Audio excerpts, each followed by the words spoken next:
Okay sir thank you அப்படின்னா என்ன, வேஷதாரிகள் அப்படின்னா வெரி பிகினிங் ஸ்டேஜ்ல இருக்கவங்க, அவங்கள பார்த்தா கையெழுத்து கும்பிட்டுருணும். கொஞ்சம் ஞானம் அதிகமா இருக்கிறவங்கள பார்த்தா அவங்க கிட்ட பழகி பழகலாம், நல்ல விஷயத்த சொல்லலாம், கேட்கலாம், பழகலாம். ஆனா யாரை பார்த்து நடக்கணும்னு கேட்டா 1 2 இல்ல, 3வது இருக்கிறவங்க மிக உயர்ந்தவர்கள், அவர்களை பார்த்தால் அவர்களை பின்பற்ற வேண்டும் என்று 3ஆக பிரிக்க போறார். அவர்கள் யார்? 1ன்னு போடுவோம், சத்கார யோக்கியர் என்றும். சத்கார யோக்கியர்னா பார்க்கறதுக்கு ரொம்ப நல்ல காரியங்களை பண்ணுவார். அவர் வச்சுக்கிற திருமண் காப்பு பார்த்தா சுவாமி அப்படி அச்சு வச்சாதான் வச்சார் சுவாமி, 12 திருமண் காப்பு பளிச்சு. அவர் திருநாமம் என்ன சுவாமி, அவருக்கு தாசன் அப்படின்னு பேர் வச்சிருக்காரு. என்னம்மா சுவாமி அலங்காரம் பார்த்தேன்னா அப்படின்னு அப்படி இருப்பார். அப்படி பார்த்தா சத்கார யோக்கியர், நல்ல காரியம் பண்ணுவார், காரியத்தை நன்றாக செய்வதற்கு யோகியதை இருக்கிறவர், நல்ல காரியத்தை செய்யக்கூடியவர். சத்கார யோக்கியர், சத் நல்ல காரியத்தை யோகியர் செய்யக்கூடியவர் ஒருத்தர். 2வது சகவாச யோகியர், அவர்கிட்ட பழக முடியுமான்னு முதல்ல இருக்கவர்கிட்ட தெரியாது. ஆனா 2வது இருக்க சுவாமி இவர் பேச்சு இவர் ஞானம் எல்லாம் பார்த்தா பழகலாம் போட்டிருக்க. சகவாசம், அவர் கூட இருக்கலாம். வாசம் சகவாசம், அவர் கூட தங்கி இருக்கலாம். சகவாச யோகியர், இவர்களோட நம்ம கூட இருக்கலாம் அப்படிங்கிறப்ப 2வது இருக்கிறவர். முதல்ல இருக்கிறவர் கூட சேர்ந்து வேலை செய்யலாம், 2வது இருக்கிறவர் கூட தங்கியே இருக்கலாம்.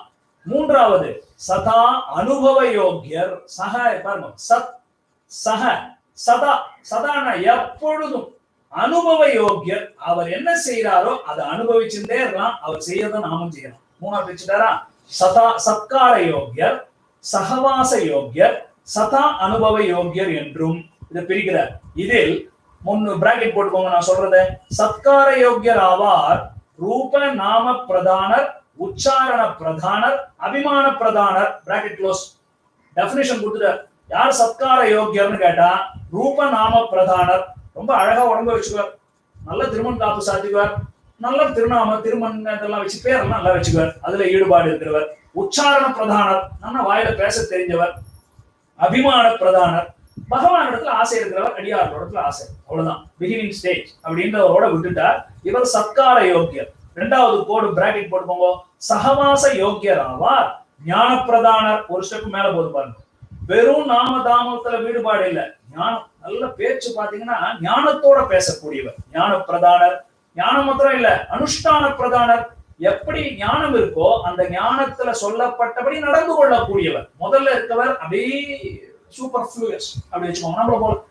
2வது ஸ்டேஜ் யாரு? நல்ல ஞானமும் இருக்கிறவர்கள், அனுஷ்டானமும் இருக்கக்கூடியவர். ஞான பிரதானர், அனுஷ்டான பிரதானர், அங்கீகார பிரதானர். இது போல இன்னொருத்தர் நல்லா இருந்தா அதை அங்கீகரிக்கிறார். ஆமா சுவாமி தேவள் அடியார் ஒண்ணு தேவளுக்கு இருக்கிற குணம் அப்படின்னு அவங்களை அங்கீகரிக்கணும்னா ஆமோதிக்கணும், அவங்களை பார்த்து அப்ரிஷியேட் பண்ணணும் இல்லையா, அக்செப்ட் பண்ணணுமே, ரெகக்னைஸ் பண்றது அங்கீகார பிரதானர். இவர்களுக்கு பேர் சகவாச யோக்கியர். 3வது சதா அனுபவ யோக்கியர் ஆவார். இவங்க யாருன்னு கேட்டா பரபக்தி, பரஞானம், பரமபக்தி அப்படிதான் எழுதிக்கோங்க. முதல் ஸ்டேஜ் பரபக்தி, 2வது ஸ்டேஜ் பரமபக்தி பரஞானம், 3வது ஸ்டேஜ் பரமபக்தி. அவங்களுக்கு எப்ப பார்த்தாலும் எதை பார்த்தாலும் பகவானை பார்த்து ஈடுபாடுகளே இருக்காங்க இல்லையா, அவங்க யார்? அவர்கள் ஆர்த்தி பிரதானர். விஷயாந்தரங்கள்ல ஆசை இல்ல சுவாமி, கூவிக்கொள்ளும் காலம் என்னும் குருகாதோ, பகவத் கைங்கரியம் கிடைச்சா போதும் சுவாமி, என்னத்துக்கு சொத்து சுகம் வேணா சுவாமி அப்படின்னு வைராக்கியம் பிறந்தவர்கள் ஆர்த்தி பிரதானர். அபினிவேச பிரதானர், பகவானிடத்துல எக்கச்சக்க ஈடுபாடு, வேற எதுவும் பேசவே தெரியாது. ஆடியான் பகவான் பாகவதர்களிடத்துல ரொம்ப ஈடுபாடோட இருக்கிறவர்கள். அபினிவேசம், ரொம்ப ஆசையோட இருக்கக்கூடிய பிரதானர். அபிருச்சி பிரதானர், கூட இருக்கிறது மாத்திரம் இல்ல, ஆனா அதுல ரொம்ப ருச்சியோட இருக்கக்கூடிய, அதையே நினைக்கிறது, அது சந்தோஷமா நினைக்கிறது, அதை அனுபவிக்கிறது, அந்த அடியார்களோட இருக்கிறதை அனுபவமா கொண்டு இருக்கிறார்களே அவர்கள் தான் அவர்கள். அப்ப 3 பார்த்துட்டோம். முதலையா சத்கார யோக்கியர், சகவாச யோக்கியர், சதா அனுபவ யோக்கியர். இதுல பிடிக்கிறார் பாருங்க, திரும்ப அதையே விவரிக்க போறார். இதில் தியாஜ்ய உபாதேயத்தை தெரிய அறியாதவர்களாய், இப்ப நீங்க போய் நான் முடித்த உடனே ஒரு டேப்லர் காலம் போடணும், அப்பதான் என்னன்னா புரியும். சத்கார யோக்கியர்னு போடுங்க, முதல்ல டெபினிஷன் எழுதுமோ, அதுக்கப்புறம் எழுதுமோ அவங்க என்னன்னு சொல்ல வர்றார். சத்கார யோக்கியர் யாருன்னு கேட்டா தியாஜ்ய உபாதேயத்தை தெரிய அறியாதவர்களாய் அப்படின்னா எதை விட வேண்டும், எதை பற்ற வேண்டும் என்று தெரியாதவர்களா இருக்கிறவர்கள் 1 எழுதிக்கணும்.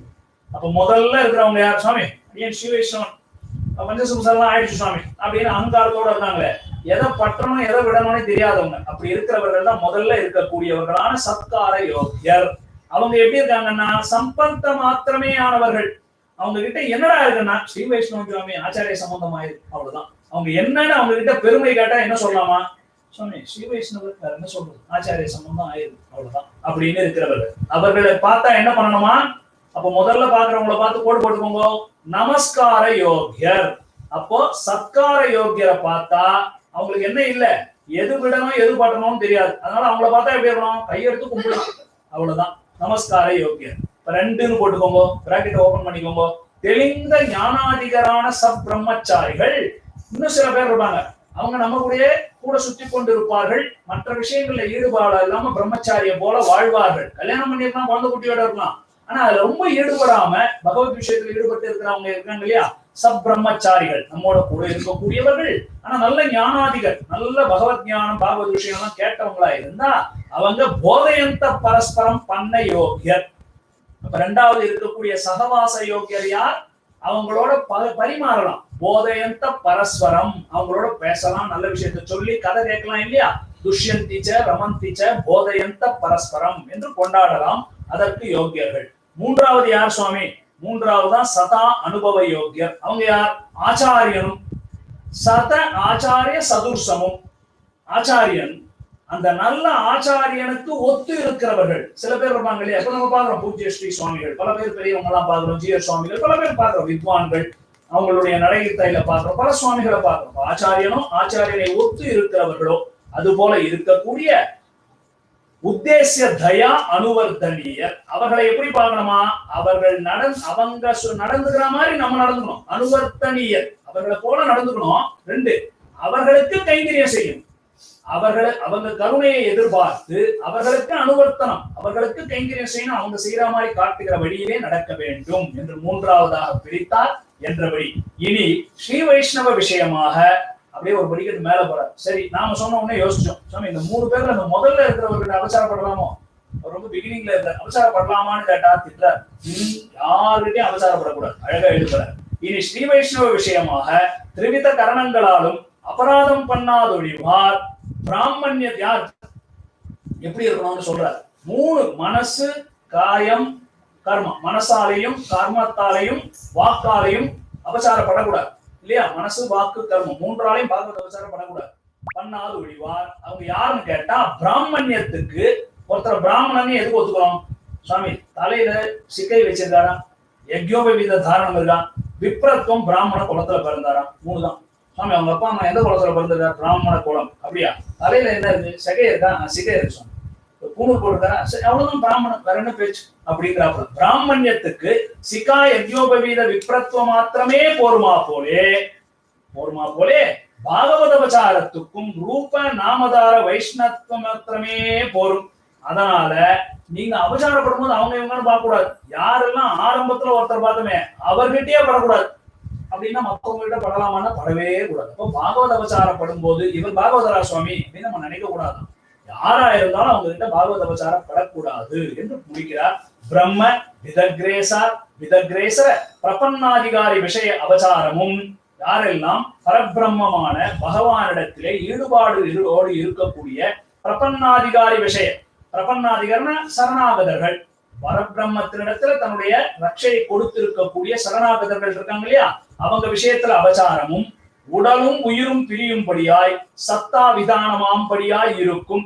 அவங்க இடத்துல அபச்சாரப்பட்டா உடலை விட்டு உயிர் பிரிஞ்சா எப்படி துக்கம் இருக்கும், அந்த அளவுக்கு இது மிக கொடுமையாக இருக்கும் என்று உயர்ந்த ஒரு ஸ்லோகத்தை சொல்றார். தஸ்ய பிரம்ம விதாகசா என்றும் சங்கே புருஷம் பிரம்மவிதோ அவமானாத் என்றும் ஹந்தி ஸ்ரேயாம்சி சர்வாணி பும்சோ மகத்திக்ரமஹா என்றும் இந்த பாகவத அபச்சார விஷயமாக இது எதுக்கு இதெல்லாம் எடுத்துக்காண்டார். ஸ்ருதி ஸ்மிருதி இத்திகாச புராணாதிகளிலே பிரமாண வசனங்களில் கோஷியா நின்றதிலே பாகவத அபச்சாரப்படக்கூடாது என்பதை ஸ்ருதி ஸ்மிருதி இத்திகாச புராணங்கள்ல பல இடங்களிலே சொல்லி இருக்கிறபடியாலே வையத்தேவரான இவர்கள் பாததூளி படுதலால் இவ்வுலகம் புனிதமாம்படி ஸ்ரீதரன் தொல் புகழ் பாடி சவிலாச சஞ்சாரம் பண்ணி வருவது கண்டு திரவந்தி தைத்யா பிரணமந்தி தேவதாகா என்றும் உயர்ந்த ஸ்ரீ வைஷ்ணவ பாகவதர்கள் அடியார்கள் அவங்களை பார்த்தால் ராட்சசர்கள் அசுரர்கள் எல்லாம் ஓடி ஒளிஞ்சுக்குவாங்களாம். அதனால அவ்வளவு உயர்ந்தவர்கள். அவர்களிடத்துல நாம அவங்க அவங்க சஞ்சரிக்கிறத பார்த்தே எல்லாம் போயிடுவாங்களாம். அது ஒரு காலம், கலியுகத்துல இல்லை, எல்லாம் அந்த யுகத்துல இருந்திருக்கும் பொழுது என்றும் உந்தமர்க்கென்றும் நமந்தமர் கல்லர்கோல் என்றும் சொல்லுகிறபடியே. இப்ப இவங்களெல்லாம் பார்த்தா யமன் என்ன பண்ணுவாராம், ஒதுங்கிடுவாராம். இந்த ஸ்ரீ வைஷ்ணவர்களை பார்த்தா யமன் திருமணம் காப்பி வச்சிருக்காரு அப்படின்னு ஒதுங்கிடுவாராம். எப்படி ஒதுங்குவாராம், போலீஸ பார்த்தா திருட மொழிகிற மாதிரி அப்படி எழுத நமந்தமர் கல்லர் போல என்றும் சொல்லுகிறபடியே. தூரே இவர்களை கண்ட மாத்திரத்திலே, தூரத்துல ஒரு ஸ்ரீ வைஷ்ணவனை பார்த்தாலே குரூரரான அசுர ராட்சச யமபடாதிகள் காடேறி விழுந்தோடவும், தூரத்துல ஸ்ரீ வைஷ்ணவர்களை பார்த்தாலே அசுரர்கள் ராட்சசர்கள் யமன் எல்லாம் போய் ஓரமா தடுக்கி விழுந்து ஓடி போடுற மாதிரி ஞானாதிகரான ருஷி ஜாத்தியில் உள்ளார் அஞ்சலித்து விரும்பி சேவிக்கும்படியாயுமே இவர்கள் வைபவம் இருப்பது என்றார். அப்ப அடியார்கள்னு பார்த்தா பரமபாகவதர்கள் ஸ்ரீ வைஷ்ணவர்களுடைய அடியார்கள்னா கொண்டாடக்கூடியவர்கள் என்று சொல்லி முடிக்கிறார். கடைசியில கொஞ்சம் வேகமா பார்த்து நீ முடிச்சிடலாம். ஒரு கால்